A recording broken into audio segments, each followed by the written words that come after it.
Hello, bonjour. Aujourd'hui, on va parler de Meghan Markle, la duchesse de Sussex. On va parler du cas qui l'oppose à sa demi-sœur Samantha Markle. On a du nouveau par rapport à cette affaire-là. On va faire un petit récapitulatif. Si vous vous souvenez, il y a quelques mois de cela, on a annoncé que Samantha Markle avait déposé une plainte auprès du tribunal de Floride, état dans lequel elle vit, une plainte affirmant que sa sœur l'a calomniée lors de différentes interviews, conversations publiques. Donc, elle souhaitait porter plainte. Ça, c'est pour faire court.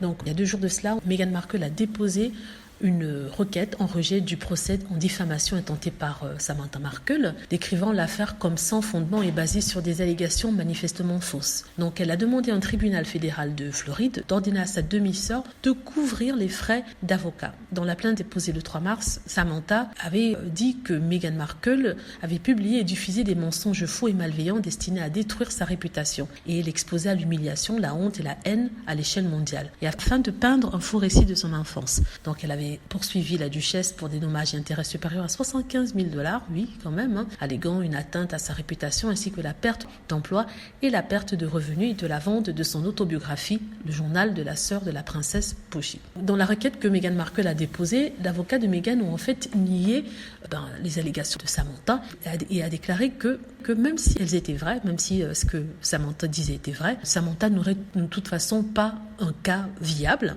car premièrement, les déclarations que Meghan a fait à propos de Samantha dans son briefing de 2018, les emails à Jason Knopf ont été envoyés en dehors du délai de prescription de 2 ans de la Floride pour diffamation.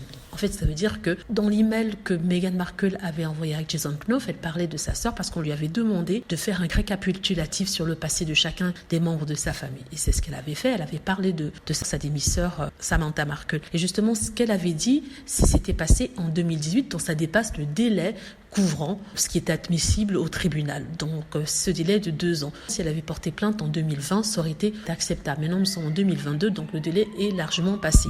Et du coup, ce n'est pas acceptable. Et en plus, elle rajoute, son avocat rajoute, la deuxième raison pour laquelle cette requête n'est pas viable, c'est parce que Meghan Markle elle-même n'a pas écrit Finding Freedom et que les déclarations qu'elle a faites à propos de Samantha dans l'email et dans l'interview d'Oprah sont non seulement vraies, mais aussi protégées par le premier amendement.